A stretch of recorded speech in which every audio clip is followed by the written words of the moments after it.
جب آپ دعا کریں تو آپ دعا کا آغاز جو ہے وہ حمد و ستائش کے ساتھ کر سکتے ہیں. گیت جو ہے ہم سب کو آتے ہیں، زبور گا سکتے ہیں، گیت گا سکتے ہیں. اور جب آپ شروع کریں گے، اگر آپ کی عادت نہیں ہے تو آپ کو تھوڑی بوریت فیل ہوگی.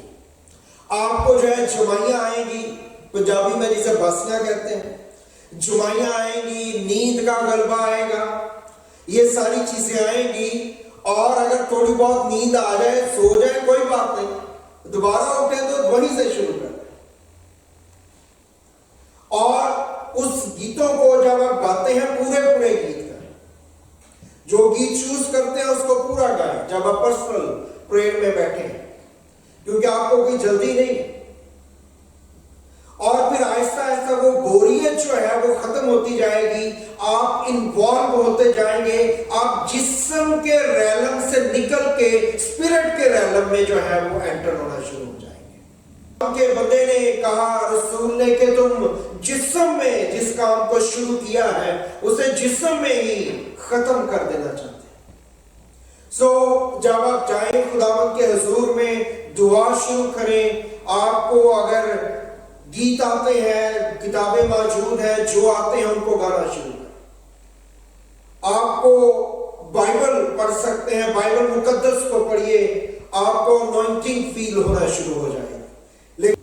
تو جب آپ خدا کے حضور میں آئیں تو آپ ان چیزوں کو حمد و ستائش سے شروع کر سکتے ہیں. کیونکہ جب آپ دعا کرتے ہیں، جب آپ دعا کے لیے آتے ہیں تو آپ کیا کرتے ہیں؟ اصل میں آپ اپنی سوچوں کو الفاظ کی صورت میں خدا کے حضور میں پیش کرتے ہیں. وہ سوچیں جو آپ کے اندر ہیں، آپ ان کو الفاظ دیتے ہیں اور پھر آپ ان کو خدا کے حضور میں رکھ دیتے ہیں. اس کو دعا کہتے ہیں. زبور 119 کی اگر 130 آیت پڑھیں تو وہاں پہ لکھا ہے کہ تیرے کلام کی تشریح نور بخشتی ہے اور سادہ دلوں کو ہوشیار بناتی ہے. یہ خدا کے کلام کی بات ہے، الہام میں یہ لکھا ہوا. تو سب سے ضروری بات، پہلی بات کیا ہے کہ میں نے اور آپ نے کلام کو پڑھنا ہے اور خدا کے کلام کی تفسیر جو ہے، اب میں تفسیر کر رہا ہوں کلام کی باتوں کی، ان کو سننا ہے. اس لیے جو ہے مجھے اور آپ کو، جب میں نے ابھی آپ کو بتایا ہے کہ جب آپ نے اور میں نے کلام کو پڑھنا ہے تو آنکھیں کھول کے پڑھنا ہے، جب کلام کو سننا ہے تو کان کھول کے سننا ہے. اگر آپ مقدس متی کی انجیل پڑھیں، اس کا 13 باب پڑھیں اور اس کی 15 آیت میں خدا یسوع مسیح نے کیا کہا؟ خدا نے کہا کہ یہ امت جو ہے یہ کیا کرتی ہے؟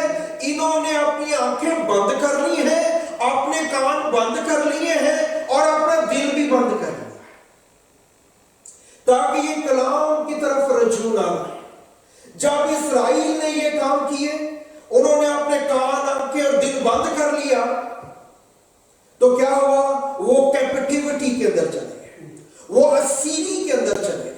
ایسی اسیری کے اندر جس میں ان کے بیٹے اور بیٹیاں اور بیوی اور بچے اور خود وہ جان انہوں نے گنوا دی اور موت کے گھاٹ اتار دیے گئے. نسلوں کی نسلیں برباد ہو گئی. کیوں؟ کیونکہ انہوں نے اپنے کانوں کو بند کر لیا تھا. یہ آیت میں پڑھنا چاہتا ہوں آپ کے لیے، مقدس متی کی انجیل ہے، 13واں باب ہے اور اس کی 15ویں آیت میں لکھا ہے کیونکہ اس امت کے دل پر چربی چھا گئی ہے اور وہ کانوں سے اونچا سنتے ہیں. سنیے یہاں سے، اور انہوں نے اپنی آنکھیں بند کر لی ہیں. تو ایسا نہ ہو کہ آنکھوں سے معلوم کریں اور کانوں سے سنیں اور دل سے سمجھیں اور رجوع لائیں اور میں ان کو شفا بخشوں. انہوں نے اپنی آنکھیں بابو کلام پڑھتے ہیں لیکن آنکھیں بند کر کے پڑھتے ہیں. مطلب کیا ہے کہ بس اس لیے پڑھ رہے ہیں کہ پڑھنا چاہیے، یہ خدا کا کلام ہے، پڑھنا چاہیے. 10 آیتیں پڑھتے ہیں، 15 دفعہ وہ بسیاں لیتے ہیں، جمعیاں لیتے ہیں. کیوں؟ انٹرسٹ نہیں ہے، مذہبی طور پہ پڑھ رہے ہیں، کوئی اسٹرگل نہیں ہے.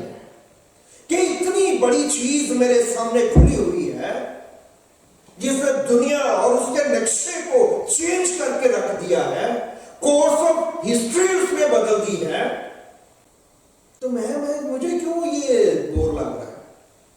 اس میں پرابلم ہے کہ مجھ میں پرابلم ہے؟